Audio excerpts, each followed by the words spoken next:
Thank you all so much for coming here today. My name is Daniel Brzezinski. For those of you who don't know me, I teach here at UIC in the English and Latin American Latino Studies program, and I am the director of our Center for Latinx Literature of the Americas in our second year now. The Center for Latinx Literature of the Americas brings together writers, artists, activists, faculty members, students, and the broader community to study, create, and celebrate new and innovative modes of literature, art, and criticism from the Americas. The center, housed in English, Latin American Latino Studies, has the mission of positing a model for literary production that's interdisciplinary, border-crossing, and which reflects the ways in which Chicago is a multilingual, diasporic city of the Americas. We focus on art and literature that's politically engaged and inseparable from larger questions of race, social justice, language equality, and human rights. We are hemispheric and committed to artistic exchange between writers in the US and Latin America, and we believe that translation and multilingual experimentation ought to be at the center of US literary culture and not the margins. I have many people to thank to make this possible. Thank you all for coming. Thanks so much to Ellen and Katie at the Institute for the Humanities for hosting us. Thank you to Angelica Davila and M. Williamson, our staff at the center who do everything to make this possible. And thanks, of course, to all the artists who have come and to everyone for being here this morning. In our program today, we host artists whose lives and work have reflected many of the values that we care most about in the center. Our guests today have roots in the US borderlands, in Puerto Rico, in Peru, in Chile, and beyond. They are writers, performers, translators, theorists, publishers, activists for migrant rights, trans rights, women's rights, ecological rights, and in each of their work, art making is intimately rooted in community advocacy, and yet it is always about art making at the highest levels. For these artists and writers, our guiding themes of documentary, performance, and translation are intertwined and often inseparable. And from each one of them, I personally learn how to not just be a writer and artist, but how writing and art making as a practice is also about how much you care about, support, advocate for, and create opportunities for others to make art. Yesterday, this group gathered with students for a discussion about their practices, and it was a truly memorable and powerful event. Fareed Matuk invoked Fred Moten's ideas that we need to rethink our habits of assembly and to ask how we can be in institutional spaces without being overpowered by institutional values. Cecilia Vicuña invited us to consider how not knowing is central to the work of art making, and how performance can become a way of translating communal practice into social and political change, especially around issues of ecology and water conservation. Raquel Salas Rivera and Aurelio Lima Davila, in their discussion of their performance and translation of Aurelio's mother's work, Ángela María Davila, invited us to consider the many ways that translation is intertwined with questions of imperialism, revolutionary politics, and diaspora, and invited us to think about how, as translators, we are always needing to try to understand how writers from the past, especially those of revolutionary or dissident backgrounds, would understand ideas about the present. And this was reflected in their decision-making around translation and gender. Susan Briante's discussion of translation and redaction in relation to the legal procedures that migrants are subjected to in US courts asked us to consider how our choices to document are also always intertwined with choices about what we cannot document and what cannot be spoken by others.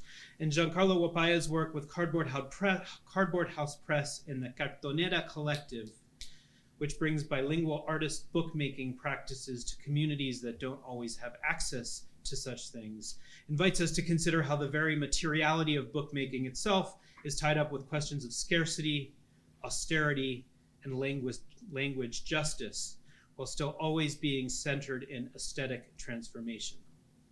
But what was most powerful, perhaps, about yesterday's discussion was how clear it became that art does have the capacity to change individuals, change communities, change policies, and change our very ways of being. And that is a very difficult thing to hold and store in times of war and violence and economic oppression.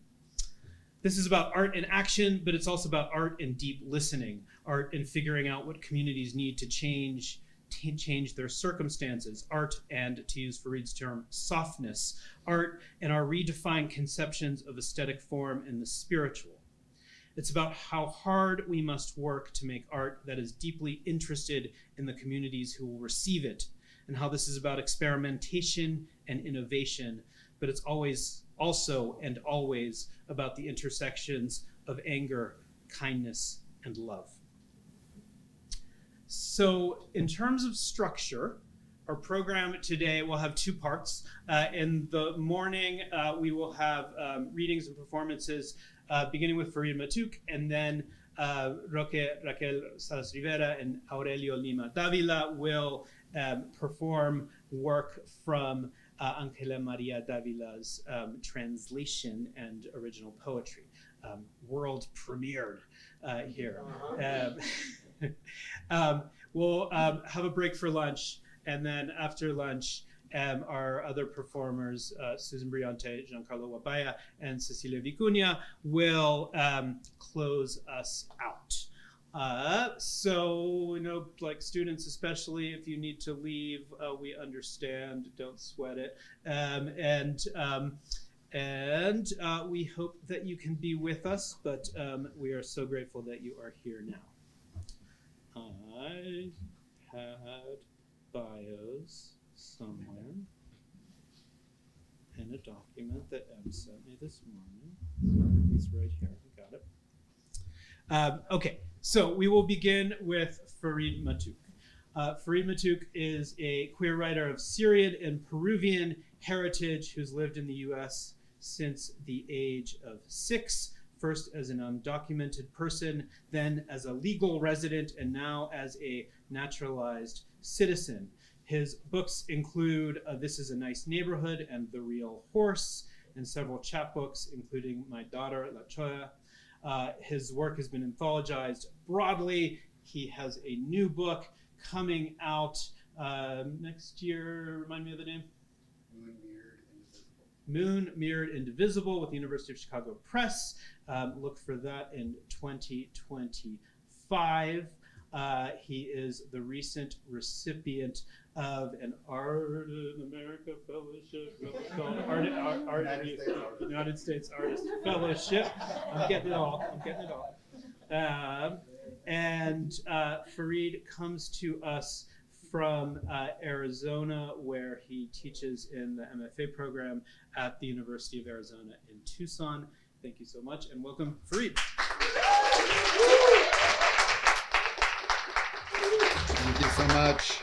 Thank you, Daniel and Daniel's team, for gathering us para compartir en dos idiomas, los dos que sirven el imperialismo y el amor y la ternura. It's such an honor and a treat to be here with friends who are also heroes. So thank you for that. Thinking about La Poeta Davila as a mother, Cecilia just got a phone call, FaceTime from her mother, and thinking about those folks that imagine futures and create futures, incarnate futures for us to then realize the promise of. So that's a beautiful context to start us off, I think. I'll share this note that I shared yesterday that goes with the book.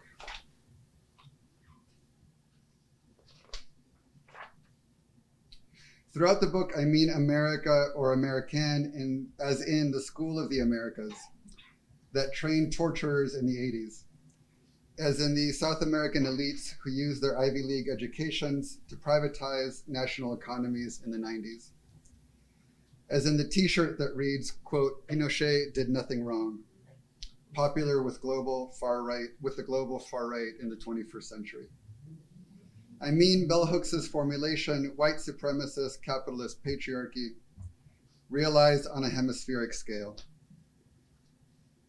A coherent and reciprocal, if asymmetrical, network that attempts to hide behind practices of resistance, behind regional and cultural particulars, behind diasporic identities, sometimes referred to collectively as Latinidad.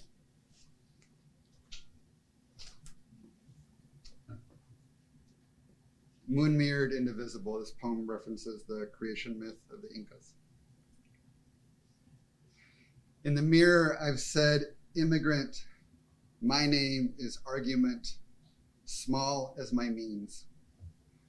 Weak as the gravity of stars the moon would cast, down to unearth ancient huacos, vessels for gods, who otherwise inhabit local boulders, traffic circles, the Circle K. But I've been dreaming of killer ghosts to be dealt with in real-time ways like breathe in, hold, turn away, blood on my face and shirt and hands, from a wayward truth about great ancestors. They're damaged, they're so comfortable, said in a 3-line English that should help me wash the present moment of belief. This, on a day without gods, only the staff they offered to strike earth, and there make the navel of the world. Don't even bother to break it.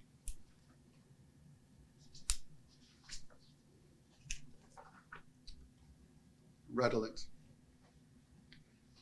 I'm alone, I'm told, and decorated in English script, with eyes available with no claim to the words, but flowers on flowers shipped from Bogota's savannah help me talk as one of a people with occasions to mark, rolling about each other, viscously having forgotten the mannered European flower code, bringing the right bouquet free of reference to the local eucalyptus leaves or bright dogs that range at night.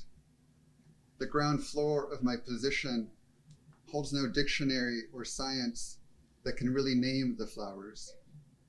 I'm not pointing because they're so obviously opening.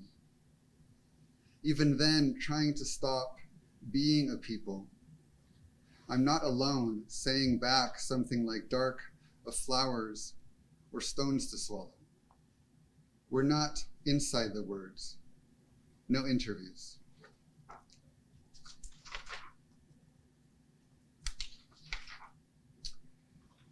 The butcher's fifth quarter, which I learned from Stanley Tucci is an Italian term for the cheapest cuts of meat. If the names or the child's song reached anonymous graves in the countries we left, would their fields of dirt listen? No position needed, no future needed at the susceptible horizon behind us. I accept rage, driven up the nose, crevices of the whole head really, and lip, liver and asshole, tonguing the edge in the glass that dying opens. But a people would trade the butcher's cheap meat for stones to toss through their reflections. The first is sleep. The second, industriousness dismissed. The third and fourth stones are missing. The fifth is having resisted steeping so casually in pain, the sixth stone, that its stench would trigger no memory. At the seventh, drink what water you need until it turns to money. At least one of the stones tends to be last light. The eighth is bed sheets on the couch. Any fold, a niche, opening, a crevice to carry the voice. Stalwart, swallowed, wavering. On the nightstone, we bear you, out from those countries' sanctified plots toward us. The orders, the orders, on the 10th stone, closer to us.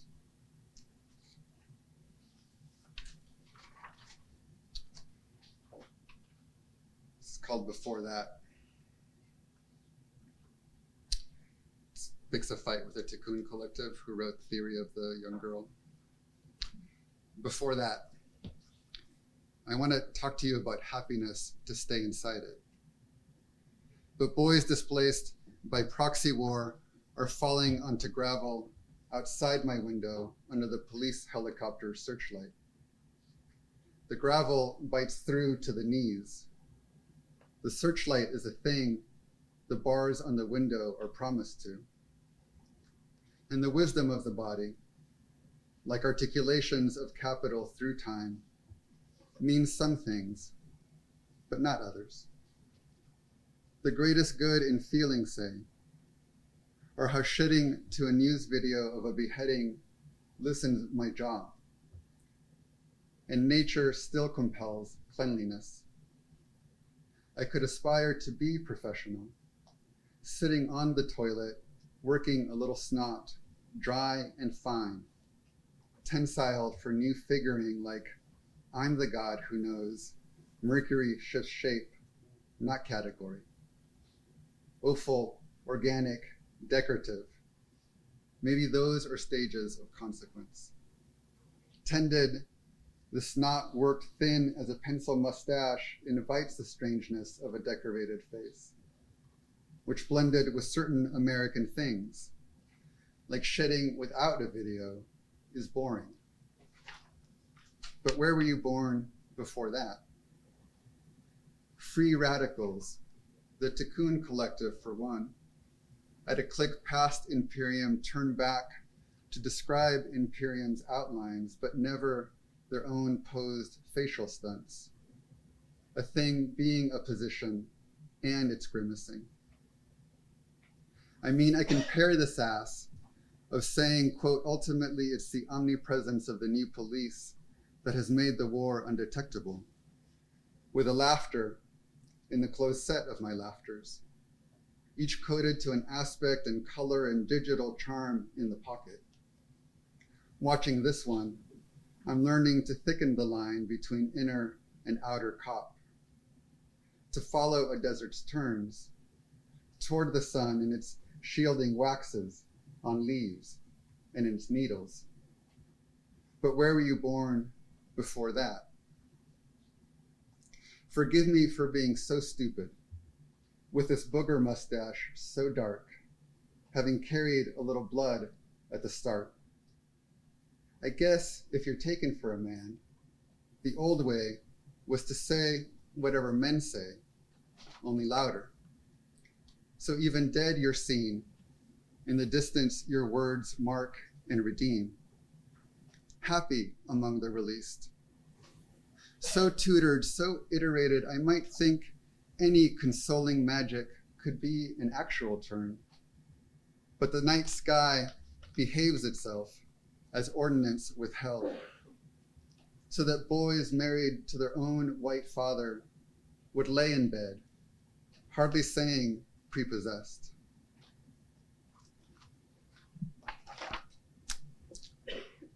Prepossessed. I thought, wrote cheers at the gate for each next fighter jet touching the commercial runway, meant there's a pith inside any moment available to the state that wants to be taken to with a balance point of intention and reception lucid dreamers must have.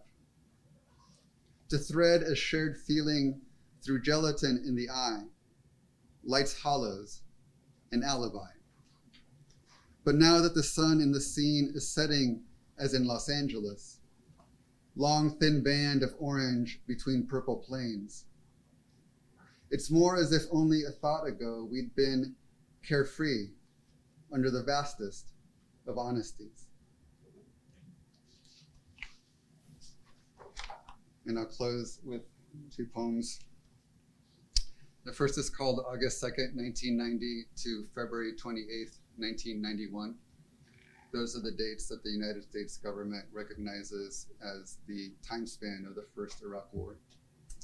During that time, I was finishing high school, and it was very common to see white boys with a t-shirt with the American flag that said, "Try to burn this one." August 2nd, 1990, February 28th, 1991. Well worn, resisting a tender regard wherein all else, must else, or else. A bold slogan carried forth, "Burn this one," on the spiraling way of apostrophe. Cursed without cause, someone being called as a placeholder for the conscript. Try and burn this one, flag and word, on a white boy's t-shirt. I read the invitation to come close. So sociable, the sentence, exchanging styles, the sounds and colors of my face for his face. Pressed into air's ravines, glancing into wind's crevices, packed with foreign or neighborly dead, else the local peace. A sentence covers with discretion, already fallen through the air of having survived men by engendering, pouring men into men, so begotten by just being around. Quote, in language we inherit the voices of the dead, Nathaniel Mackey said. And where else? If I ask so, having been said so, blushing, off leash. Did your t-shirt want me to follow? The sentence hoped how many would try. I'm going to sit here all day in the piece you made and write about it. All the times and tenses in the sentence. Unread, your old t-shirt, alone, getting dressed, a little morning cold about your shoulder. Walking past, reading the t-shirt, had been inviting, not the t-shirt, but the print, will invite, accepting, going to try, will have been trying, etc. If you have to ask, etc., like this one. Fires vacuum thinking it's the space the invitation cared to fill. Like a dream where every sign tells me you're dangerous, thinks that waking life would listen. I lean into the promise in the sentence. Try to survive by telling you you are a good man because you have peaceful energy. The dream trying to wish this truth into you as one incarnate, as one representative. But placeholders and conscripts helix through time and tense. This one volunteer, trying on a sentence, then another, friendly trying, being punished for trying, did try, will have been thought to be trying, inviting, dressing in a promise, doubles back to will have had nothing to wear but punishment.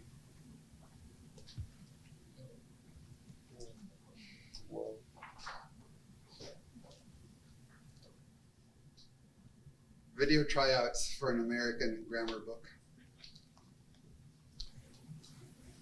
There is no backward. Carried in this video, this will be the last one. Carried in this video light, I'm glad for the sentence dropping off from the surface.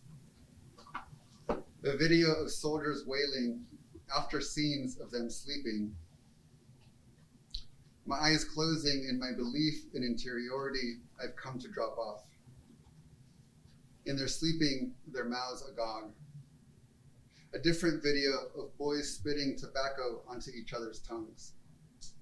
The depth from which. A video of fields going up in smoke or a video of the mown grasses. A video of a man sucking another's cock by an ATV, their long beards orphaned into objects. Buoyed to the surface of sleep the soldiers seem to go to. a waking video, a sleeping video, expected all the way into its genre. A painted video carries the squeak of boats lurching at their moorings. A video orphans the voice Attell gives to reading her poems. A critic returns it. A video of a man's rectum bleeding fast from the mason jar that just broke inside his full feeling. A video made sacred by the last 7 videos. A video of the bleeding, or a video of what happened after his hand reaches to stop the recording. A mistake that sees the flesh the body tries to run from. Men sleeping placid beneath the river, looking up with both eyes. Dedicated to patriarchy as a cardboard cover for a video of men, congratulating men for writing about the ugliness of men. Boots in near unison, analog benediction, earnest, mimicking a close set of faces. In a video of a US fighter pilot and me at the Delta Airlines gate, his enthusiasm shining as far as the air will take it. A video of me hearing him say God's work for where his enthusiasm meets his enthusiasm for the mission. So his smiling can go inside himself. In a video of him showing me his flight helmet and oxygen mask, I am seeing him holding his own head in his lap before it goes back in his monogrammed duffel bag. He has only altitude and the promise of an executioner renouncing hierarchies. A video they think they make, but I think. A video of me being used to consent to the conditions, soft mole, hail tunnels, standing house. I narrow into a fine, stretchable line, thin blue, a bright yellow edge of least depth. The sound of its going. Down the hall, a door creaking in a video about the importance of sequencing senses begins down the hall, so the door will have somewhere to sound.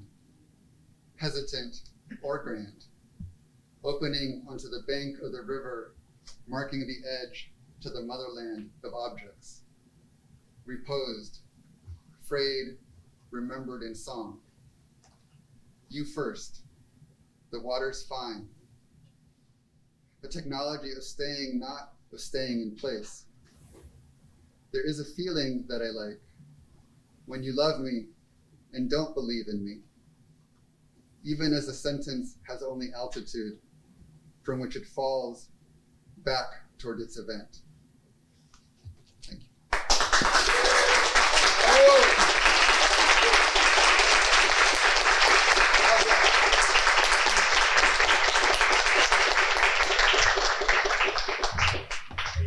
Thank you so much, Fareed.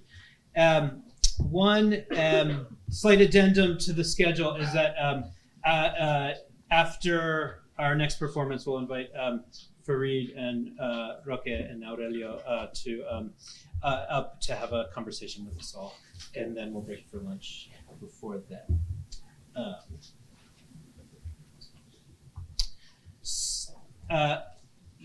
Our next performers will be performing from the book Fierce and Tender Animal by Angela Maria Davila, who was a great Afro-Antillean poet, and this book is considered one of the most important books of poetry in the history of Puerto Rican literature.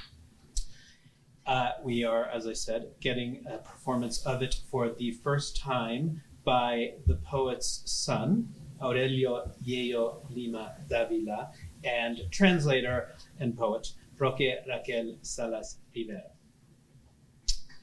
Roque is a Puerto Rican poet and translator of trans experience, born in Mayagüez, Puerto Rico.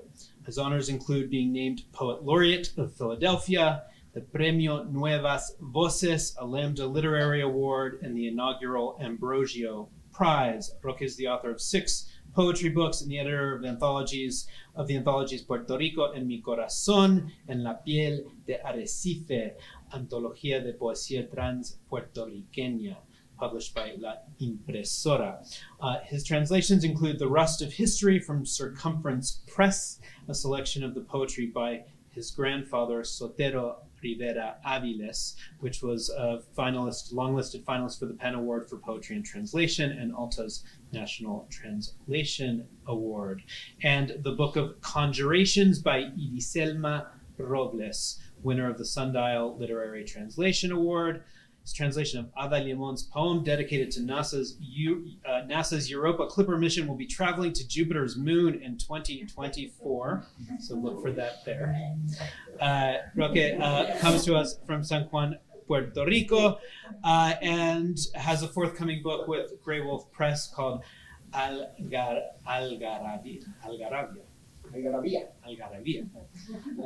Accent's right. And that's next year from Grey Wolf Press. Aurelio Maria Lima Davila is a Puerto Rican actor, clown, director, percussionist, composer, artesano, and brujo. He began his theatrical activities in early childhood. In adolescence, he commenced clown studies and began co-founding theater groups. He studied at the University of Puerto Rico's drama department in Boriquen while participating in theater seminars and workshops with different international teachers. Co-founder of the Yerba Bruja National Theater in 1989. He works developing physical theater, clowning, pantomime, and popular theater on the stage. He's participated in international theater festivals and films. An artist with a revolutionary spirit, he is currently the artistic director of Pan con Miel Theater Laboratory. Please welcome.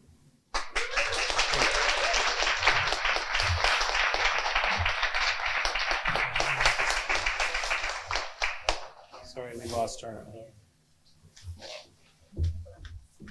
Vamos a esperar a la Ángela un momento. Sí.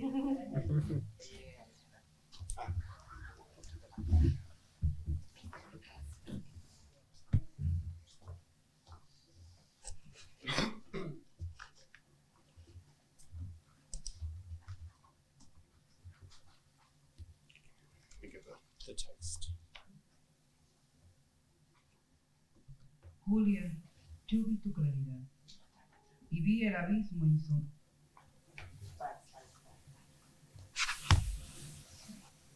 Don't worry, problems take it, bro. It's my fault. ¿Listo? This is an intimate home. Estaba en la variedad puertorriqueña, boricua de nación, de corazón, de entendimiento, poeta. Vivo desde para la poesía, sintiendo siempre que en mi late la fuerza que es nuestra de todo, de la afirmación nacional, la afirmación femenina, la afirmación racial, siempre desde la profunda raíz caribe.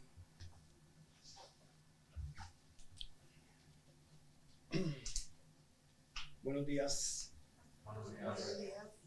Quiero invitarles a hacer una invocación para nosotros mismos. En el nombre del gran espíritu de la diosa madre, en el nombre del gran espíritu del Dios Padre, en el nombre del espíritu de Ángela María Dávila, invocamos nuestro ser interior, invocamos a ese espíritu elevado, invocamos también a nuestros guías espirituales que están aquí con nosotros, porque hay más gente de los encarnados. Agradecidos, invocamos la paz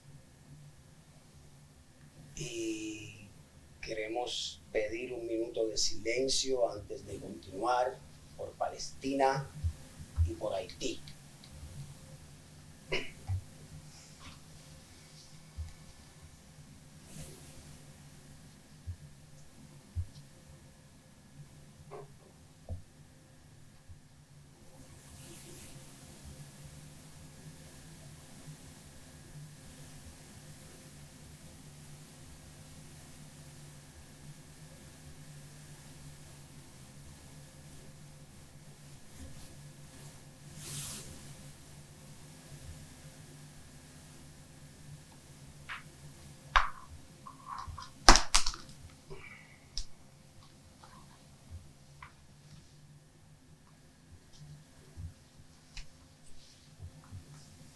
que acabe el genocidio ya.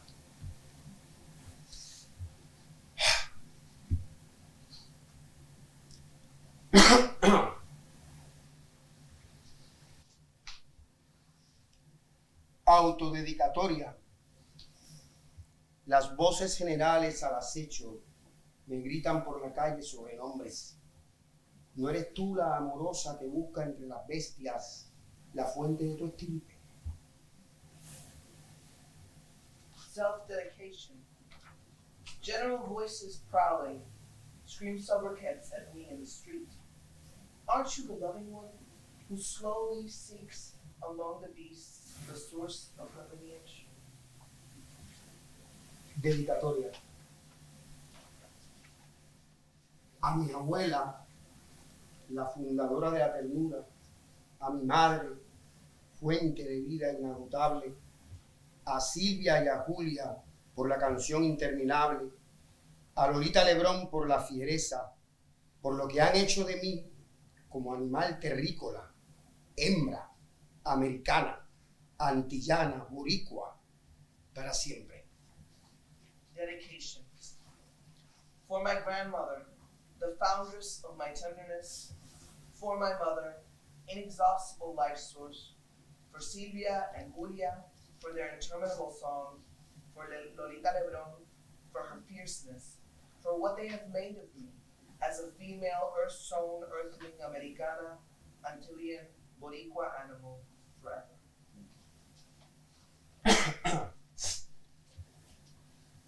Con el recuerdo al hombro, pero fíjense, que muchas trampas hondas nos detienen y cómo con lo hondo nos movemos y nos vemos aquí con nuestra gran pequeña cabecita, la diminuta cabezota, recordando el futuro imaginario, inventando y planeando ese poderosísimo pasado. Y eso no es que todavía hay muchos que insisten en creer en el presente y que dicen que viven presentemente, que no conjugan nunca el verbo ser ni estoy, pero que allá en el fondo de sus neuronas mágicas habitan implacables los fui con los seré, los fuimos con seremos. Y eso no es que la cabeza sola se encarga minuciosa de anular con astucia esas conjugaciones posibles en el tiempo. Eres, soy, fui, seré. Pude haber sido en la inconmensurable sucesión simultánea del cerebro, y serás, fuiste, fuimos, seremos, estaremos enclaustrados debajo de tu cráneo, mientras vives, viviste, vivirás hasta tu muerte.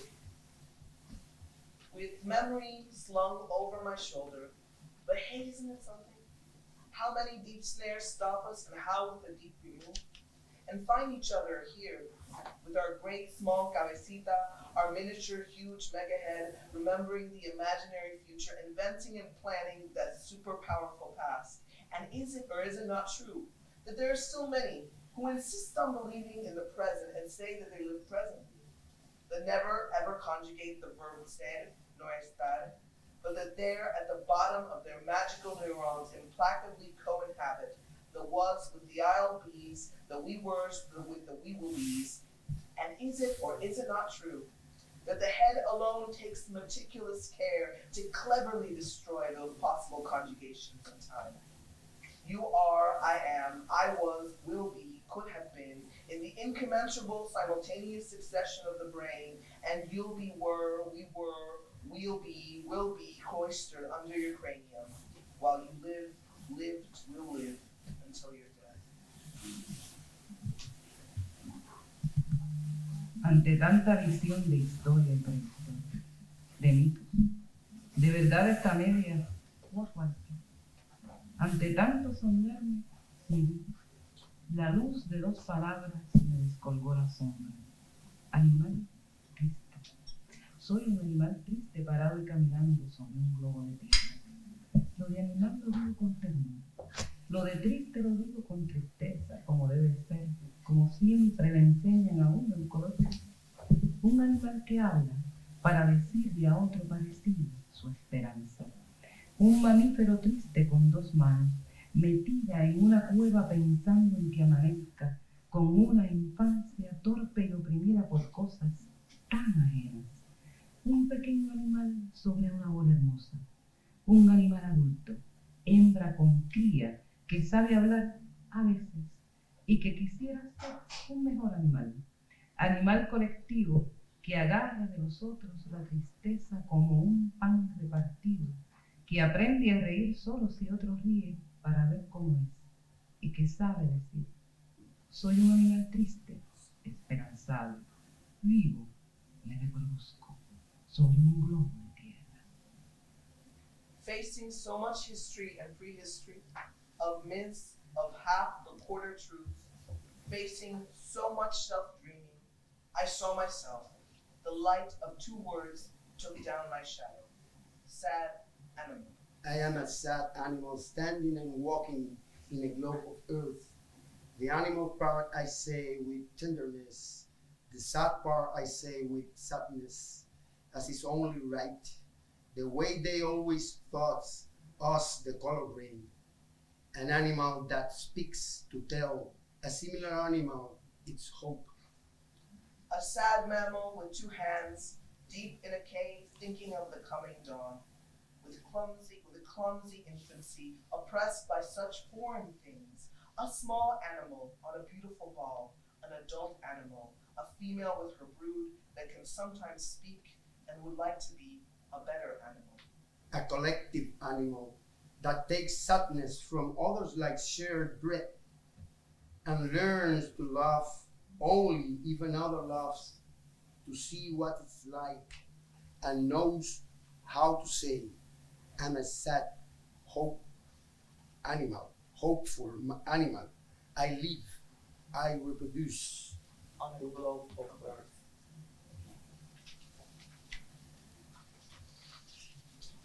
Mundo Mungo, Angelita.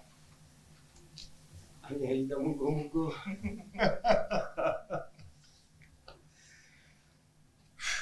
Mungo, Angelita Mundo. Angelita. Mundo. Mos. Mundo, Angelita. Angelita Hugo Moss. Hay cierto territorio que no sabe de tiempo ni distingue relojes. There is a certain territory that knows nothing of time and can't distinguish watches. No digas más. Sabemos que de cualquier rincón salimos cualquier día. Hace miles de años, centenares de vigilias atroces. Hace mucho camino construido con la fuerza del sol que nos consume, con la luna chiquita que tragamos el día que nacimos. Y qué grande se ha puesto. Parece que fue ayer que estaba nueva. Yo sé que nos soñamos con la fiereza del que enloquece solo, desdoblando horizontes de bolsillo con esa incomprensible nostalgia del futuro que nos denuncia. Ahora nos miramos con el asombro más natural del mundo, con susto de misterios claros como amapolas con la candela fresca de todos los encuentros amorosos. Ahora resulta que no estábamos solos, que somos muchos. Ahora nos vestimos con el cansancio diario, brincando de alegría, con un montón de estrellas por un ojo y un lagrimón eterno por el otro, con esa misma angustia, 1000 años compartida sin saberlo. Sabemos que hace tiempo tuvimos la confusa certeza de este día, en que dejando atrás la soledad aquella, podríamos decirnos, me siento solo y sé que tú lo sabes, y sonreírnos juntos, detestarnos a veces con ternura, hablar a borbotones con las palabras nuevas ya sabidas, para estrenar un sueño con la fiera alegría de enloquecernos juntos. Say no more. We know from some alcove, we emerged on any given day, thousands of years ago, after hundreds of atrocious vigils, after laying so much road.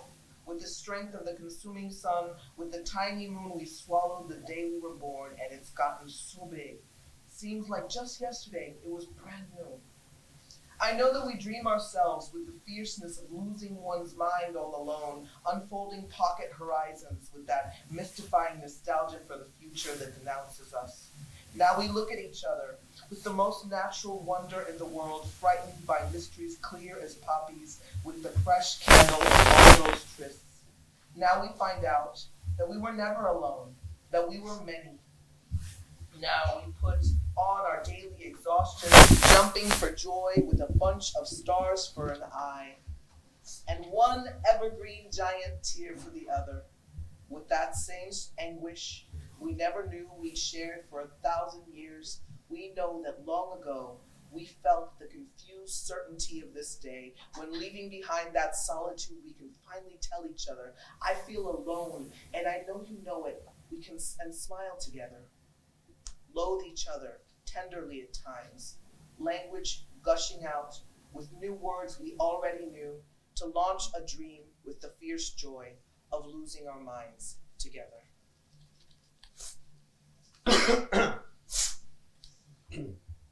A don César Vallejo, muela de piedra, masticador de todas las penas humanas, poeta invencible, querido hombre acorralado por el dolor, por la ternura de su lengua semillosa, su lengua fundadora entre pedruscos y terrones de esas espigas como palabras, regadas con canales de un llanto de montaña, con un hilo de agua filosos de dolencia, con cariño y respeto. Dame con un aire.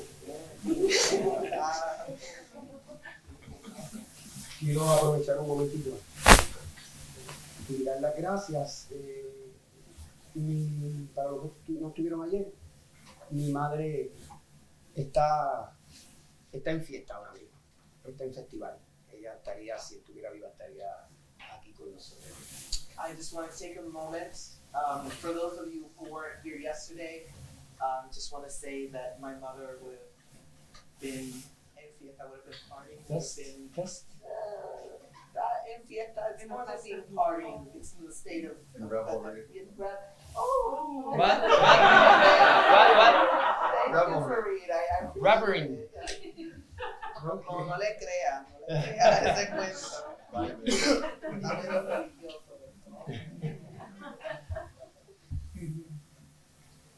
A don César Vallejo, aquel amigo que me golpea tiernamente con su diminutivo, qué aumentativo suena, qué oreja aumentativa escucha las cositas y qué cosotas suenan, qué cositas lejanas se escuchan las cositas, las cosas importantes, qué pequeñitos se ven los cataclismos, los meñiques se me llenan de miel, el abismo ya era grieta, y la luna se puede recoger en un ojo como una lágrima detenida. La viga es paja ínfima. En un minuto, los carteles se vuelven miniaturas y en la puntita aguda de un alfiler increíble se refugia el dolor como un acento en la I, a I. Cuando llueven los hitos, la sombra ancha se hace un filito breve. Es como levantar la piedra esdrújula y escribir un angelita mundo musgo y húmedo es, como chiquitear el ruido y rumorearlo, a vocecita limpia, a cantacito chico. ¿Habráse visto cosa más grande? For don César Vallejo, rock molar, chewer of all our human sorrows, poet invincible, dear man we love, corralled by pain, by tenderness, by its kernel tongue, its founding tongue, among boulders and clods of those spikes like words irrigated with canals of mountain lament, with a string of water sharpened by ailments, with affection and respect. That friend who tenderly beats me with his diminutive, how augmentative he sounds. What an augmentative ear hears cositas, little things, and what cosotas, what mega things chime, what distant cositas are heard, important things, how pequeñitos, how tiny the cataclysms look. My pinkies are now covered in honey. The abyss is already a crevice, and an eye can collect the moon like a halted tear. The plank is a paltry splinter in a minute. Posters become portraits, miniatures, and pain takes shelter in the acute micropoint of an incredible pin, like an accent on the E-I. There where the hitos reign, wide shadow becomes a finito, a brief little blade. It's like lifting the superlative and drújula rock to discover an angelita, moss, and human world. It is like dwindling and whispering the din with the force of a clean little voice, a vocecita, a slight blow, a cantacito, chico. Has the world witnessed anything greater? Pero yo creo que no todos los elementos son poéticos. Lo que pasa es que yo le digo evento poético porque no es un espectáculo, no es lo usual, no es de que se llega allí, ahora viene esta poeta, va a celebrar sus 30 años de poesía, y viene la mamá, y viene este, y viene el amigo, y dice, ella es bien buena, y dice poema. Entonces, no, porque no es eso lo que yo quiero hacer, sino que yo lo que quiero es la reiteración de la poesía. La reiteración de la poesía, conjugar las cosas de una manera donde la poesía que vamos a hacer allí, ya bien sea en algunos momentos, son poemas de Julia o poemas míos, o tal vez poemas de otros escritores que puertorriqueños. Hay algunas canciones, pero lo importante es cómo eso se va hablando, como un collar de caballo, para crear el hecho poético, para llegar entonces, que es lo que yo quiero lograr, a la comunión en la poesía, de mi parte, los artistas que me van a acompañar, el público que asista. Esa es mi mamá.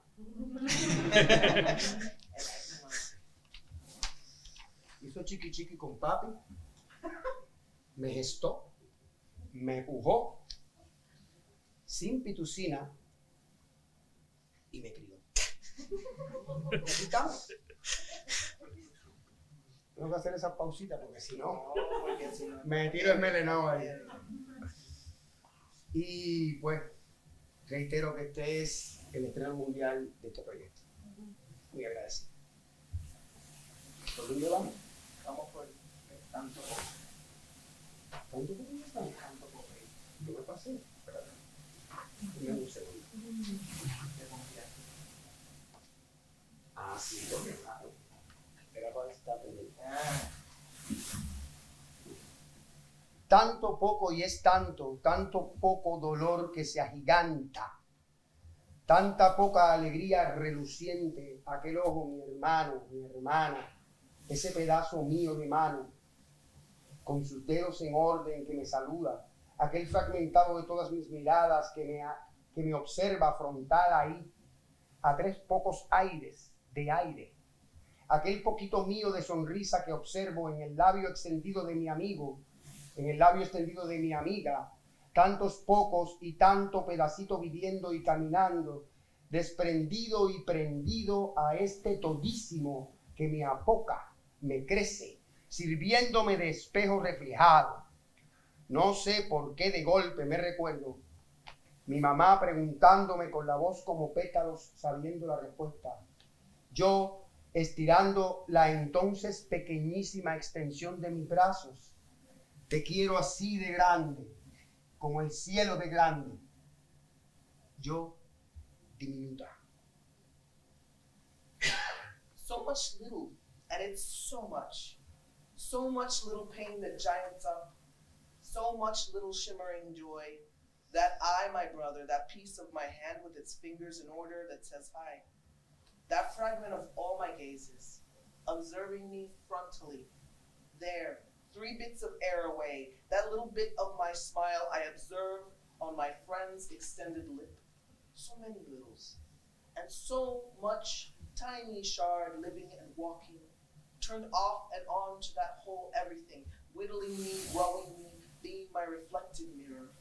I don't know why, without warning, I remember myself, my mother asking me with a voice like petals, already knowing the answer. When I stretched the then extra small extension of my arms, I love you this big, like the sky is big. I, diminutive.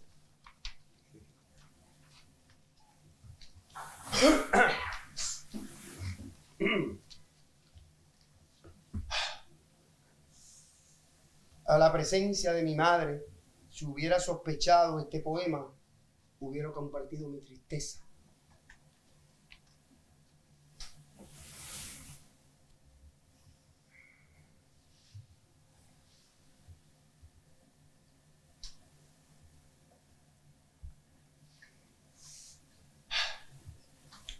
Aquí, rodeada de un jamás que recorre tu nombre para siempre, y un silencio espantoso que acude desde el fondo, te recuerdo. Desde la claridad que ofreciste, y el dolor se disuelve cotidiano y preciso por mi alegría diaria, por sobre las tristezas ajenas a tu ausencia, y la palabra nunca crece con la distancia acosando mi nombre, merodeándome, y tus ojos perdidos y tus queridas manos y el olor de tu sangre brillando como siempre por detrás de mis ojos, asestándome un golpe entristecido, me detiene en el aire. Tropiezo con tu ausencia en las esquinas de las calles, en algunas canciones, en las cucharas que a veces se me amargan, en el sillón pequeño de paja que recuerdo, en esas noches tristes que requieren consuelo y los días alegres de compartir palabras en plantas florecidas y también en las cosas que nunca nos dijimos, en mi niño pequeño y el hueco que en el aire le dejó tu sonrisa. ¿Hacia qué porvenir tristísimo y remoto camina la ternura truncada y abatida? La sorpresa indecible que nunca se termina ni descansa. Los cuchillos del tiempo dibujan la costumbre del dolor y una lágrima fresca y desdoblada cumple su tarea.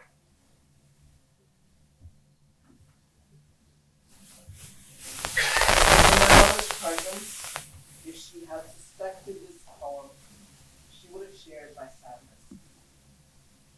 Here, surrounded by a never that roams your name forever, and a frightful silence that shows up from the depths, I remember you, reaching across from that clarity you offered, and the pain that dissolves daily and precise throughout my everyday joy.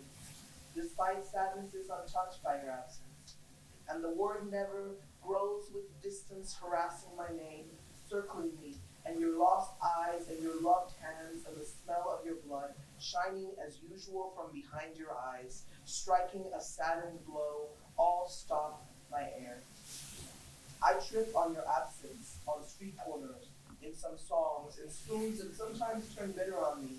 In the small straw armchair I remember, on those sad nights that require consolation, and on those happy days we share words, in plants in bloom, and also in the things we left unspoken, in my small boy, and the hollow your smile left him in the air.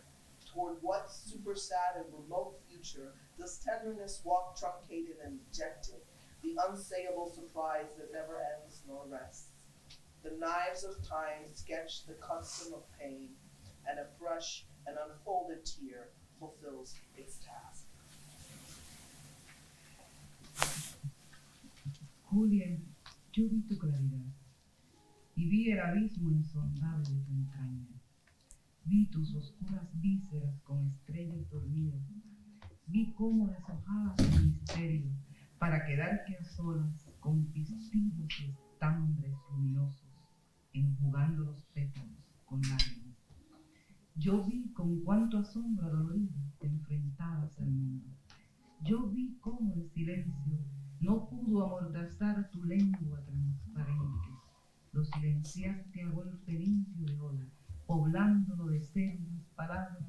Vi cómo las palabras son agua y son torrente por tu boca. Julia, como viviste para la claridad, te fuiste desvivida. Tal vez yo pueda ser un nicho tu pariente, sobrina, nieta, avena de sangre, ríos que se expande, saltando por el río.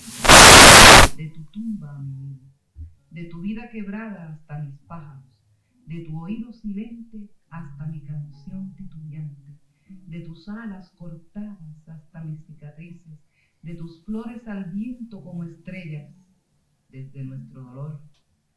Hay mucho espacio mudo de frontera continua. Hay mucha sombra y mucha canción rota. Hay mucha historia. Julia, I saw your clarity, and I saw the unfathomable abyss of your core. I saw your dark viscera with sleeping stars. I saw how you plucked the petals of mystery, just to be left alone, with luminous pistils and stamens, soaking petals with tears. I saw the force of hurt wonder with which you confronted the world. I saw how silence could not gag your transparent tongue. You silenced it with the waves' bare blows, populating cellular words. I saw how words flowed as water and torrent through your mouth. Julia, I saw how you lived for brightness and clarity, how after giving it all you left unalived. Perhaps you can see me as a close relative, niece, granddaughter, daughter, sister, compañera, through the vain river of light that expands, skipping through time. From your tomb to my ear, from your busted life to my birds, from your silent ear to my faltering song, from your clipped wings to my scars, from your flowers like stars in the wind reaching out from our pain. There is much mute space in unbroken borders. There is much shadow and much broken song. There is much history.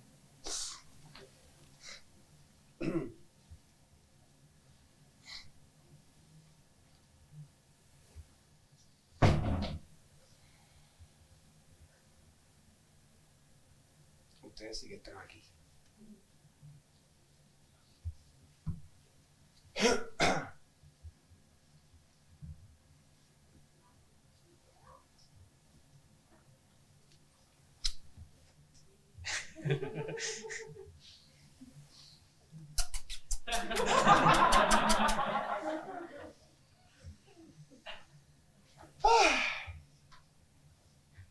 ¿Será la rosa? ¿Será el trámite de la sombra debajo de los pétalos? ¿Será la rosa? ¿O será la espinísima ferocidad de a diario? ¿Será la rosa? ¿Será tal vez el pétalo desnudo y transitorio? ¿Será la rosa con su gota de siempre en la mañana? ¿O será que una lágrima se encarga de refrescar las flores ilusorias? ¿O será que una gota de polvo descansa en la mañana de un sol desaliñado sobre una hoja imaginaria, sobre una hierba imaginariamente reptando por el polvo? ¿Será que uno no entiende que a esos hoyitos cogidos en la calle de camino a la escuela podría tal vez darles con ponerse de acuerdo para inventarse jugar a hacer abismos? ¿Será que uno no entiende que deshojarse a diario no impide echar raíces, ni detiene el imperio constante de la tierra, ni el temblor de ser pájaro, tragando a bocanadas el aire por las alas? ¿Será que uno no sabe o que uno está seguro de que el agua son flores diluidas? ¿Será el tremendo recuerdo de la flor en el aire como agua detenida? ¿Será la rosa, olida y sorprendida por los ojos brutalmente fugaz, tocante, tocadora, tocada para siempre su armonía, por el recuerdo musgo de su historia, por el recuerdo feroz y demarcado de su huella difusa y siempre viva, por el recuerdo punzante y afilado detrás de cada espina, de cada esquina, de cada ruina diluida en distancia y asombro? ¿Será la rosa dura en pie de lucha? ¿Será seguir hablando palomas, diciendo caracoles, haciendo verbos simples para mover los nombres, como decir, la luna está en cuarto creciente y uno en cuarto menguante, y ayer o en estos días por la calle me encontré aquel tornillo viejo y largo que parecía un Quijote moderno y milenario? ¿Será la hospitalaria región desconocida que nos recibe con sábanas dobladas, una sonrisa, un fuego elemental, alimentando el agua que alimenta, que pone alfombra vieja para los pies recientes de espinas y caminos? ¿Será la rosa? ¿Será el concreto armado? ¿Será la tierra oliendo a simple lluvia? ¿Será la garra o el hueco de la mano? ¿La sombra devorando la luz que no termina? ¿El destello total inaccesiblemente amenazado?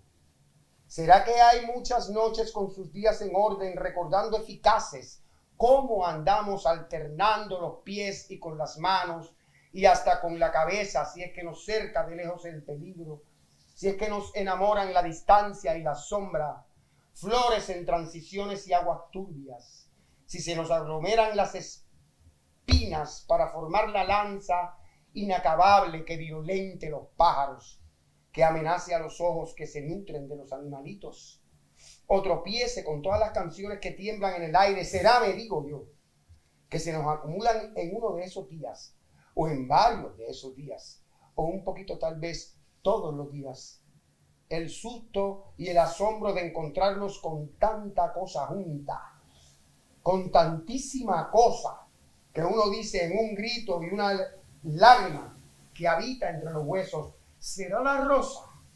¿Será que uno no entiende? ¿Serán esos hoyitos de que hablábamos? ¿Será la tierra oliendo, la garra o el meñique o el hueco de la mano, el destello total, el agua fuego, ese montón de cosas, todo esto? Is it the rose?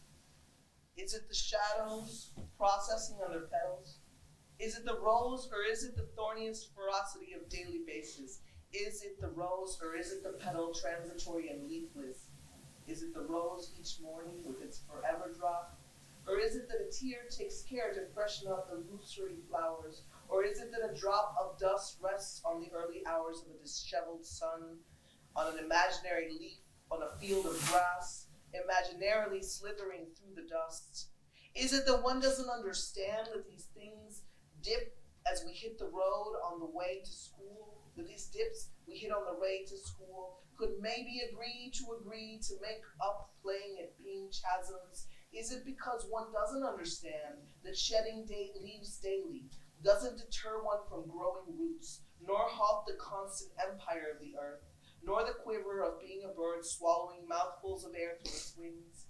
Is it that one doesn't know, or that one isn't sure, that the water are diluted flowers? Is it the tremendous memory of that flower in the air like water ceased?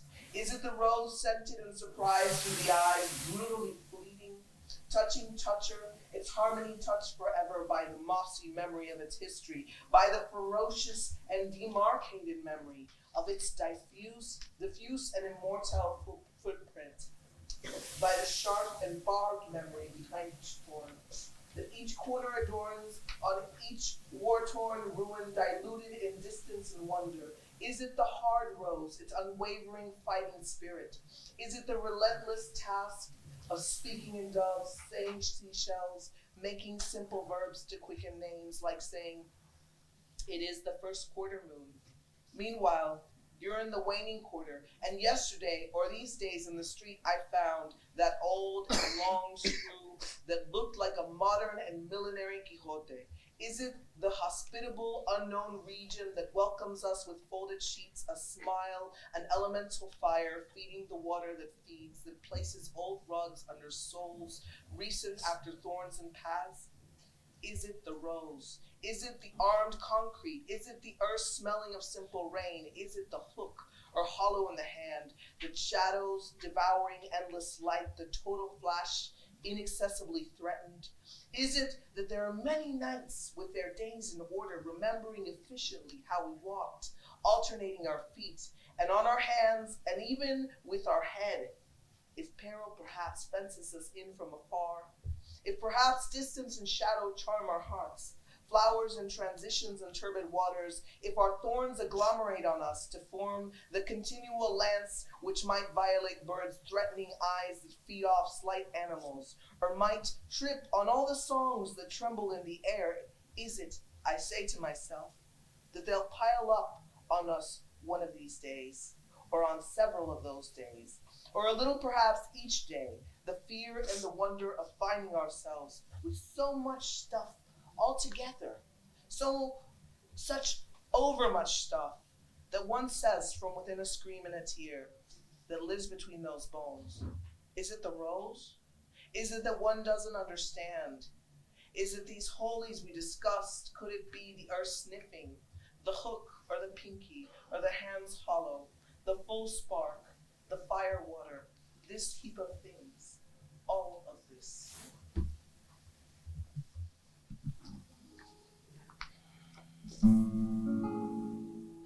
Cuando revienta un rayo o una nube Y cuando la tiniebla se ha poblado de sonidos clarísimos y una imagen oscura en la cabeza, qué bueno cobijarse, apretarse unos contra los otros, un poco más los que mejor se quieren, ese codo cercano, esa mano, una mirada clara de frente, algo rico y caliente de beber, cómo va disolviéndose ese temblor tan malo, un jugo espeso y áspero, que como que deshace la carne como si se ablandaran las junturas de los huesos.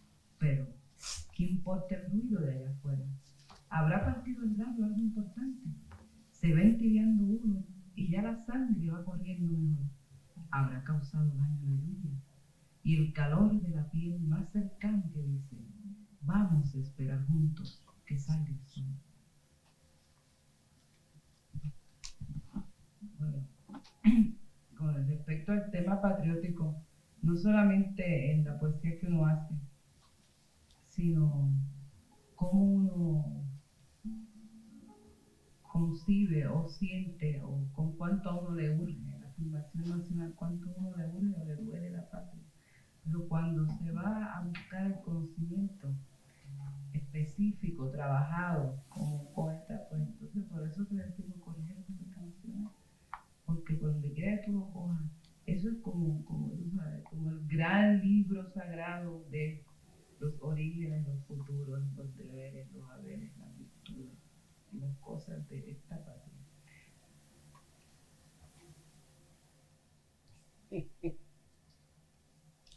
Gracias.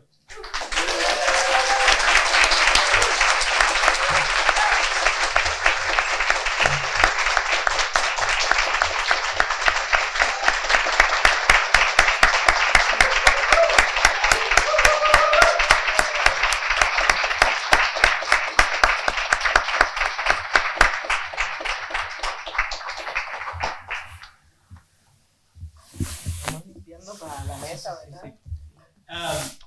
We'll clean up and we'll invite Fareed and Aurelio and Roque back up. And we'll have a brief conversation. I don't want to ruin this by speaking.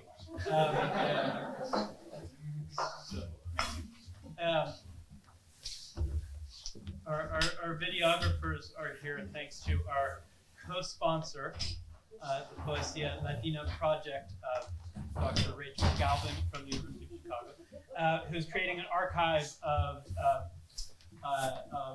performances and interviews of Latin American and Latinx writers. So be on the lookout for that. Thank you.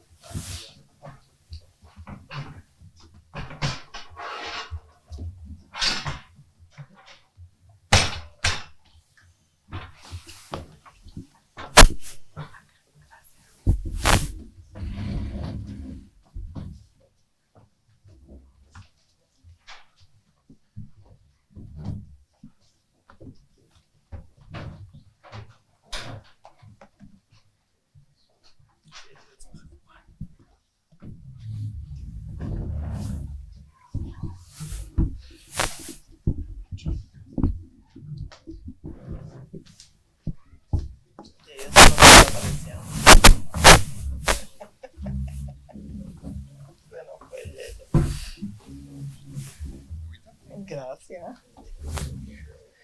Entonces, creo que no se dio cuenta cuán inmediata iba a ser la cosa.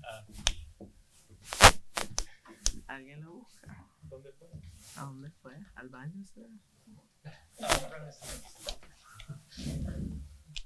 Vamos a darle break. Quizás empezamos y él puede Sí, que se une. llegar. In my introduction, I had stated how for all of the people who are invited today, art making is intertwined with celebrating and supporting and advocating for the art making of others. And I want to say that when I invited Roque, I just met Aurelio this week, and when I invited Roque, Roque's immediate response was that wanted to do this performance with Aurelio and for Angela Maria Manroque. You yourself have a large and celebrated body of work, and so I just want to kind of note that as the kind of examples that I'm talking about, and then maybe use that as an opportunity to talk a little bit about two things. And Farid is also a translator. I didn't mention in the bio, but next, the Tilsa Uta book comes out in October. Peruvian poet Tilsa Uta. There will be a book out in Farid and Tilsa, maybe here in the fall again.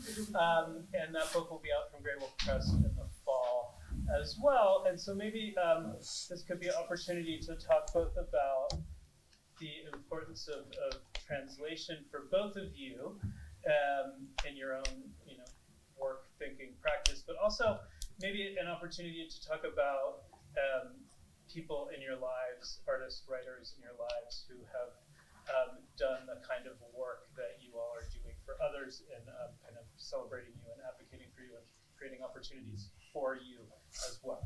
So either of those things could be started with. You're it. You need me to go?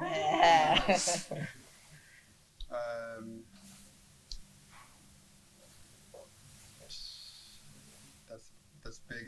I guess I'm hesitating because the last part of your question makes me feel vulnerable and tender because I owe so much to people who have open spaces, right?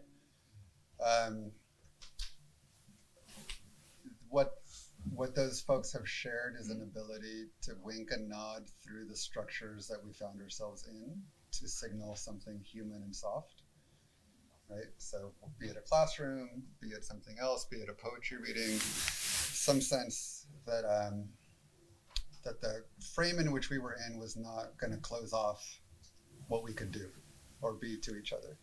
And so that's kind of an ethos that has opened space for me. Cecilia is somebody who's done that without my ever meeting her, right? Just to know her work and to know the way that she listens, as she talked about yesterday. Personally, there was a professor, Lyndon Barrett, who was killed in 2008, African-American studies scholar, wrote a terrific book called Blackness and Value, who was a dear friend and mentor and held space for me when I was an undergraduate. The activist Adrienne Marie Brown just published a poem on Instagram. There's a line in it and it said something like, their wholeness is the victory, speaking of students. So if you can hold space for students and leave them whole. So often my colleagues confuse abuse and rigor. So those are general ethos and practices. Every one of the folks presenting here, Daniel and Rachel, I turn to their books to learn and to find pathways, but also ways in which they interrupt their own tendencies and create that wink and nod to open space for themselves in their own writing. In terms of translation, it puts into practice, in my experience, it puts into practice all the high-flown, easy things that are easy to say about a collective actually have to be negotiated in translation when you're working with a living translator, right? Or with a living author. Like the actual disagreement and the to find that third way. I was speaking with Giancarlo last night, late last night. Giancarlo is a terrific translator and poet themselves, and we were talking about Dilsa's work, and one of the things that's beautiful about what I hope that work brings to US readers is a disregard for the fights that seem so central in the US, that seem to stand in the way. I don't know if they stand in the way. They are fights, right? But I'm so grateful for Dilsa allowing herself an entitlement in language. She gets to be there. and doesn't ask for permission. And I think that's a kind of difference that might be, I won't say a national difference, but I think it's where she's situated. And it's refreshing. So I learned a lot by translating that work. For me, it's complicated by colonialism. No doubt. Fucking colonialism. Yeah, fucking colonialism. Yeah. Coño, ¿verdad? No, really, translation is something that I had a great deal of interest in as someone who spent half of my life in the diaspora and half of my life in Puerto Rico, because I would find really amazing writers and poets in the diaspora who maybe like people in Puerto Rico weren't reading, and vice versa, and yet similarly, you know, as interesting to me in very different ways. And I just, you know, really just kind of have this, you know, like the end of the Pedro Piedri's Puerto Rican obituary where everyone's dancing in the beach in Puerto Rico in a circle. Like that's the future I want, right? For like poets, even if it is like a utopian aspiration. So I think, you know, when I started really thinking about translation, the stakes for me were always the fact that English is historically been imposed, or an attempt to impose it, the fact that people sort of spontaneously responded by not learning English, the fact that so many Puerto Ricans in the diaspora speak English or don't speak English in varying degrees, and the stakes of that are so high, right? What assimilation means as both a kind of loss, but also the costs and structures that force people to assimilate, and the ways in which from within English, you know, Puerto Rican poets have sort of like taken the language and rethought it, you know, and remade it. And so that all of that for me is part of a very, very broad thing we think of as a Puerto Rican experience, which is actually many and plural and contradictory. And so when I think of translation and I think of opening spaces for other people, I am very wary, I think, of the logics whereby it is like an opportunity or like always positively a good thing to give access in a language that is in Puerto Rico, the colonizers' language, right? To knowledges that are protected and should be protected in some sense, but also that is not just the colonizers' language, it's also the language taken up by colonized peoples within empire, right? So all of that is at stake, and there's no resolution in the translation. By that I mean I cannot protect in the translation 100% guarantee that I'm going to translate it in a way that it won't be co-opted. It's not possible. And so I want and always try to work with poets first of all that already want to be translated, right? And secondly, that, you know, are aware somewhat of my translation practice, have some understanding of what I'm doing, and are sort of seeing eye to eye in that sense. And I also think that it's not even a matter of being enough. It's just not the question, right? The question should be, why are there not enough resources for poets in Puerto Rico to continue producing their work without the interventions of empire? And I just don't see how that would happen without decoloniality in the complete sense, you know, like actually being seen outside of the framework of empire. Y dije todo eso, no sé cuánto. Yo siento que tú entendiste la vibra. Sí. Yo esto es parte del aprendizaje. Estamos ahí. Sí, Lo sí. dije en inglés, Perfecto. Sí, súper contradictoriamente. pero hemos hablado de ¡Adelante! hemos tenido esa conversación antes. Sí, un par de veces. Pero quiero pasarte a ti la pregunta, o sea, ¿cómo tú te sientes estando aquí, en este espacio, en el imperio? No es el corazón del imperio, estamos como en el hígado del imperio, ¿no? Hígado, vesícula. La vejiga del imperio, no sé. ¿Dónde estamos? En los intestinos. En los intestinos del imperio. Estamos aquí. El corazón no es mejor por ser corazón, está ahí. ¿Y cuál es la pregunta? ¿Cómo tú te sientes estando aquí? ¿Cómo tú ves todo esto? Bueno, tengo que empezar, a lo mejor, pues yo creo que tú hablaste un poco o se deja entender. Ángela tiene una resistencia, la poeta, por todo lo que ya sabemos de su ideología revolucionaria. Ella estaba reacia. No era que no le importaba, era que evidentemente era una postura política no traducirlo. Estamos hablando con una persona que es de la generación del 60 y nosotros, o sea, yo tengo carpeta del FBI antes de nacer.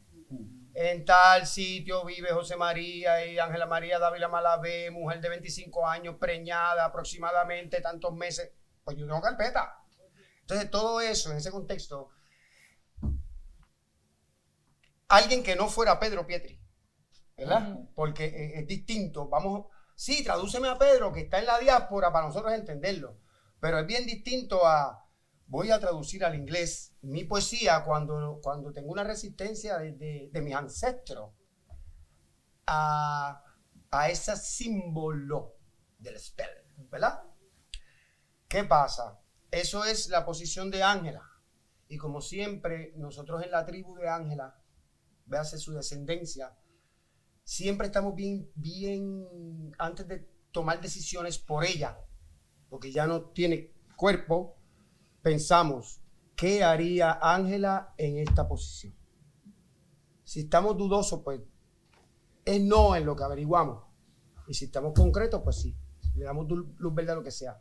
En ese sentido, yo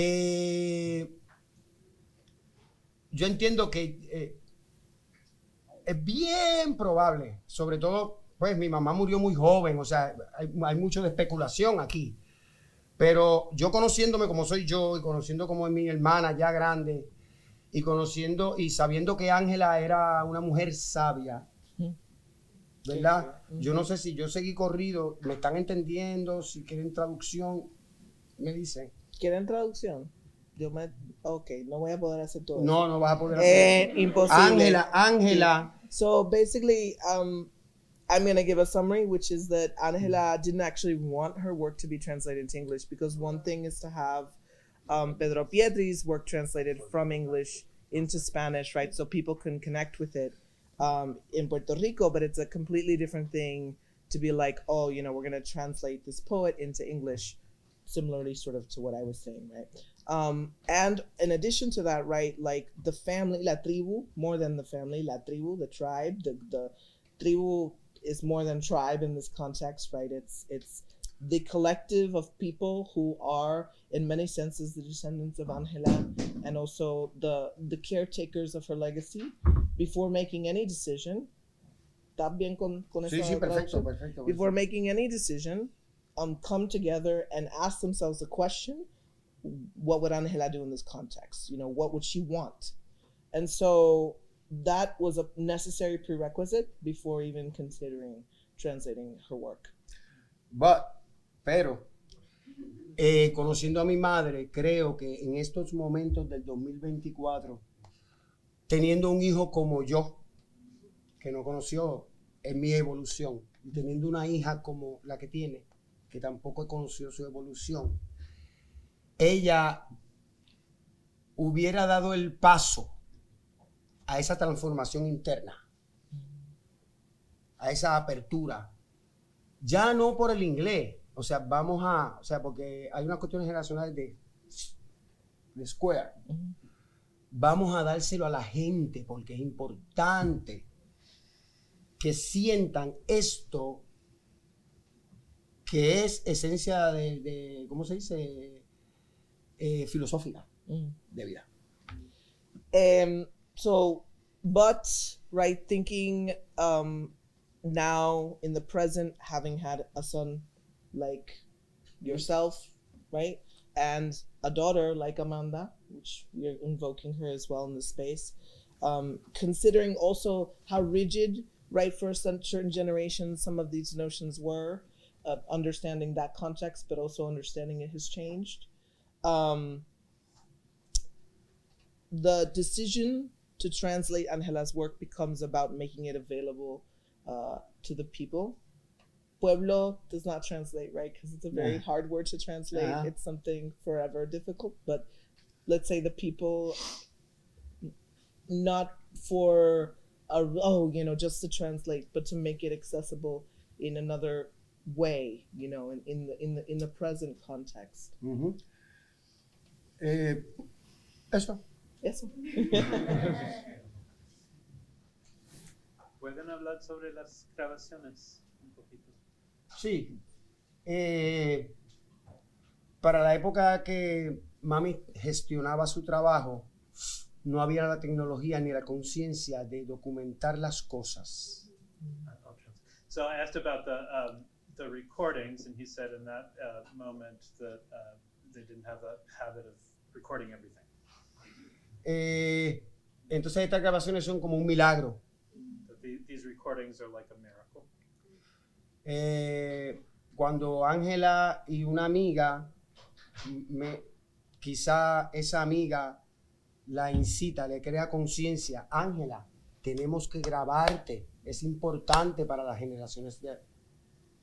So Angela's friend convinced her that it's necessary to be recorded for moments like this. Entonces yo tengo en mi casa un montón de tapes de grabación y nos dimos a la tarea de digitalizarlos para tenerlos y en algún momento que no tenía fe, nada, en algún momento poderlos utilizar. Y llegó el momento. So he had archives of tapes at home that they were waiting to find the right moment to share, and this has become the right moment. We can take a couple thoughts, questions, ideas. Come on, please. Hola. Are there, for anybody on this lovely panel, thinking about like the way that y'all think about translation, are there pieces that y'all are like, this, we will not translate, like this doesn't translate, I'm not going to translate this for whatever reason, or like, have you ever encountered work where it's like, this belongs there and should stay there for now, or, like, what are the moments of hesitation maybe that y'all have encountered in your translation practice? Pregunté que si hay momentos, hay piezas, hay poemas que, o sea, no son traducidas, que por cualquier razón será el contexto, la obra, o sea, los besos de Ángela tal vez, que, o sea, decimos, no, eso así se queda y así se va a quedar por hoy.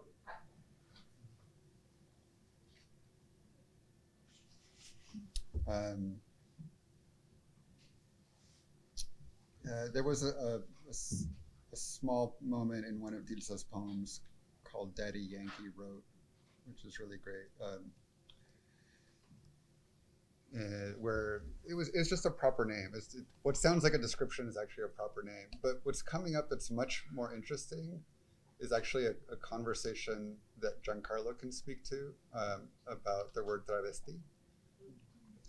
And how that operates in different Latin American cultures. Do you want to speak to that? Like the choice to not translate it? Yeah, it was a conversation with Luca.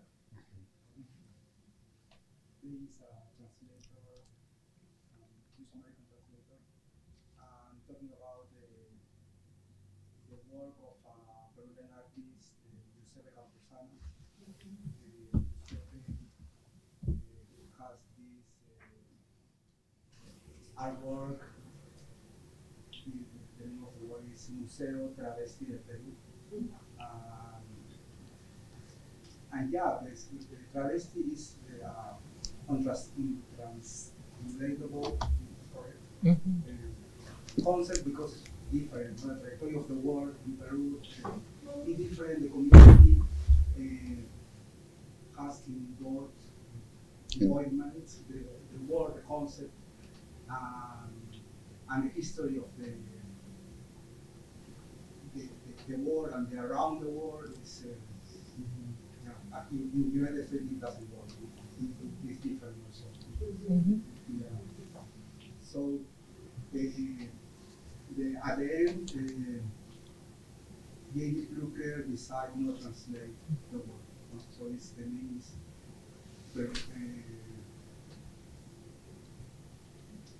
remember the name of what the final title of the book, but they decided not to translate the word And it's my understanding is that it's in honor of how the communities that are genderqueer in those spaces live and create spaces across different terms. Question? First, agradecimientos de todo corazón por estas actividades y por su presencia y por compartir con nosotros. Gracias. Es un gran placer y un gran honor. So thank you so much for being here with us in these amazing presentations and meetings today. I wanted to go back to something, Fareed, that you read in the beginning about the Americas that you sort of used as a preface for your reading. And this question is for all of you and anybody else who would like to talk and think about this as well. If you could maybe say something about why you included that note about the term the Americas and thinking about all the people who are assembled here in this space from all over the American hemisphere and different roots and different directionalities and coming together in this way.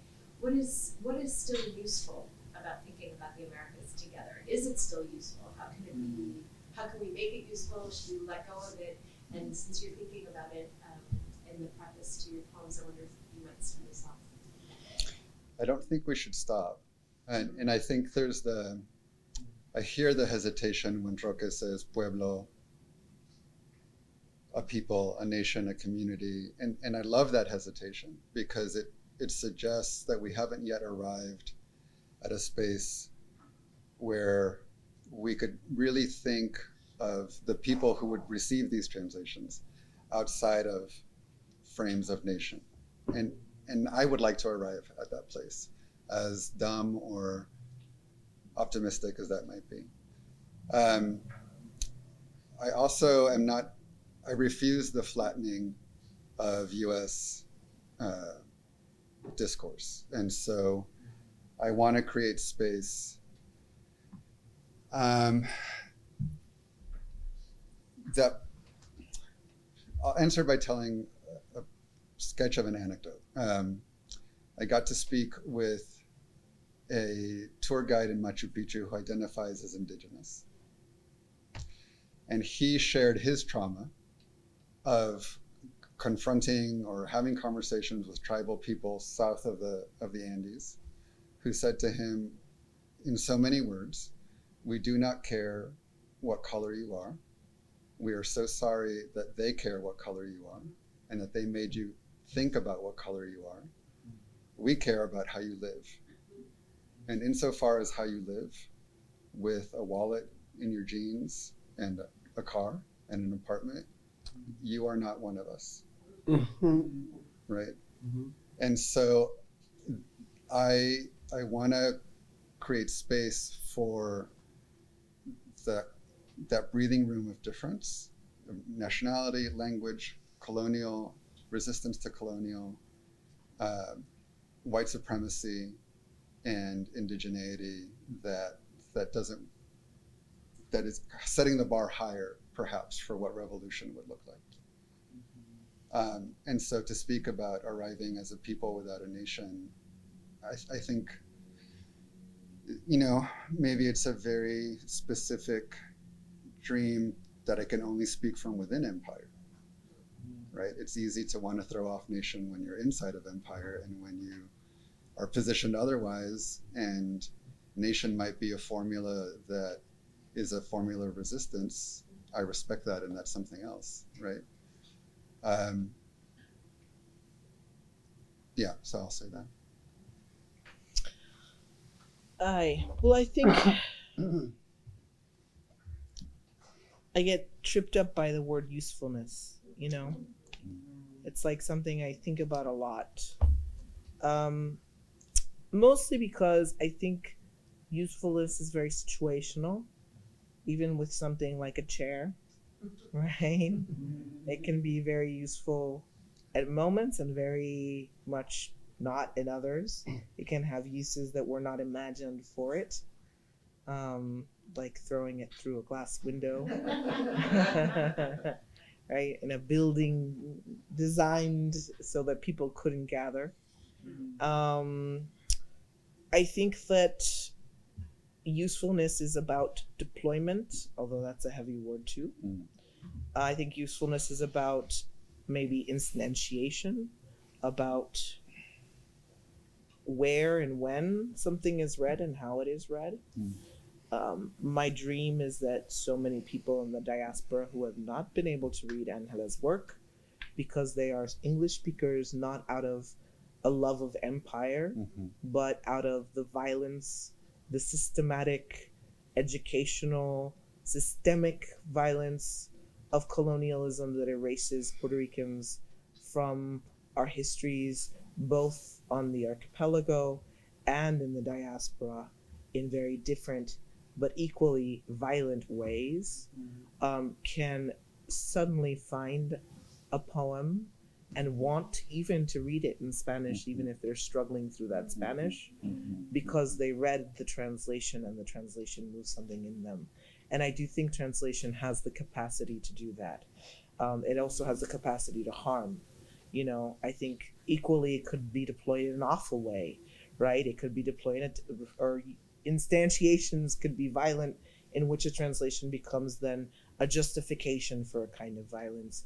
I don't think there's a way of protecting that beforehand, but I think that that is the work of language, right? The work of language is to be present and aware. Okay, we're in a room where we're assuming English is the language that we all share in common. That is, in and of itself, violence, but it is the violence that empire sets up, right? Where it forces us to know that language in order to navigate the world, even though statistically, right, there's so many people in this quote unquote country, right, that do not speak English.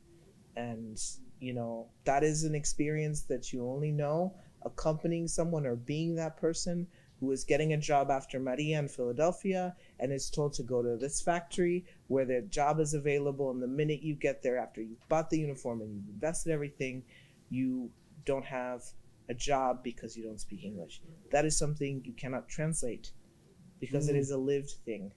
And so I want to be able to as much connect with the people in North Philadelphia who were there, and some of which don't speak a word of Spanish, or speak a few words of Spanish, let's be real, but that don't feel comfortable in that language, you know, that have all these traumas around not speaking it, as I want to connect with that person who doesn't speak English. And I can't, there's no way I could predictively say anything about that. But when I think of something like the Americas, a word like that, of course, the origin is a colonizer, right? The origin of the world is a colonizer. But it's also been taken up by people, right, who are fighting for liberation in different contexts, as imperfectly as that may be. And I do honor that. We'll take one more question in the break for lunch. Yeah. Solo quería, muchísimas gracias a los Gracias a ti. Aurelio y Roque, ¿nos pueden contar del altar? Sí. No es exactamente. Bueno, voy a empezar porque yo tengo un camino espiritual y yo honro a mis ancestros y donde quiera que esté, pues voy a poner un altar. Algo así estaba en la habitación de mi hotel. Yo llego, suelto las maletas, las abro y monto el altar. Y después, pues veo qué pasa en el día. Sí, yo pues tengo esa rutina, esa costumbre, ese ritual. Entonces, mi madre, otra brujita. Oh, yo. Daniel estaba bregando. Yo no estoy ready. Yo estaba chileando aquí, mirando la altar, viendo la lavanda.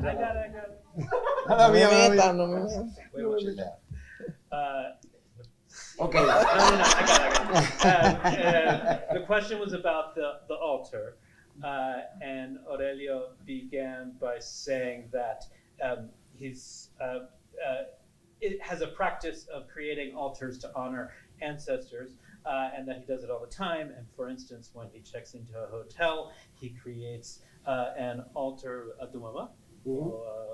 Sí, a mami, a papi, a los abuelos, todo. Okay, other ancestors, relatives, and then can only go about his day then after having created that altar. Pero gracias por la pregunta, porque esto no se conoce mucho, a veces se olvida en Puerto Rico. Ángela estableció un concepto escénico de música y poesía. This is not widely known, even in Puerto Rico, but that Ángela created a scenic concept Performance? of performance Concept of performance. Of music and poetry. Because she's a poet, but she's a composer.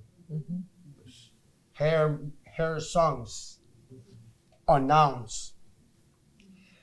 And the stage in her performance, I'm practicing English. Don't feel bad. Yo puedo traducir Sí. al español.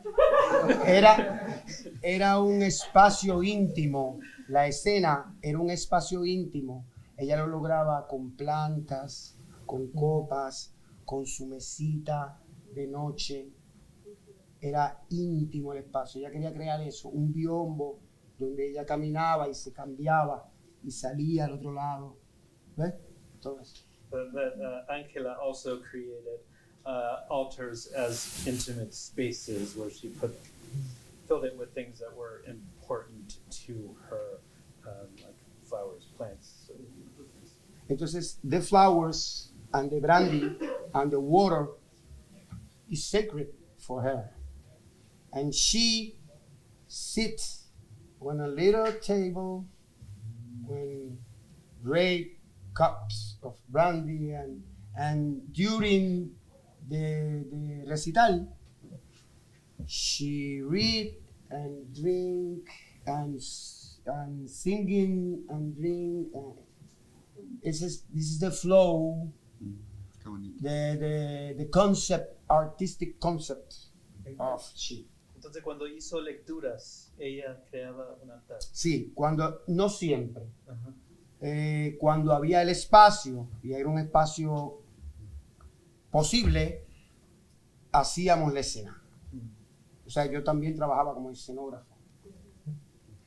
Cuando no, pues se hacían cosas. Pero eso es honrando a los ancestros y también a su concepto, ¿ves? I think you probably got most of it, but just in short, that when she gave public performances, she would often, when possible, create a similar kind of altar that she would perform around. And se nos ocurrió en la co-creation que cuando su voz estuviera en el aire, nosotros íbamos a ir sirviéndole a ella y conectamos. No estamos aparte. Y quedó, que esto no tiene traducción, quedó cabrón. 20 de 10. 20 de 10. 20 de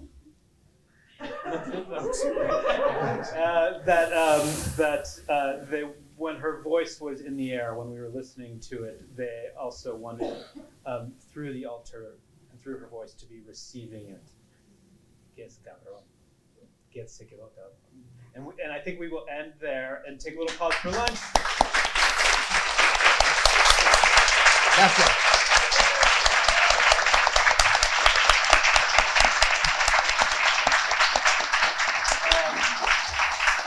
And just logistics, everybody's welcome to the food that is there on the table, and we'll reconvene in like 15 to 20 minutes.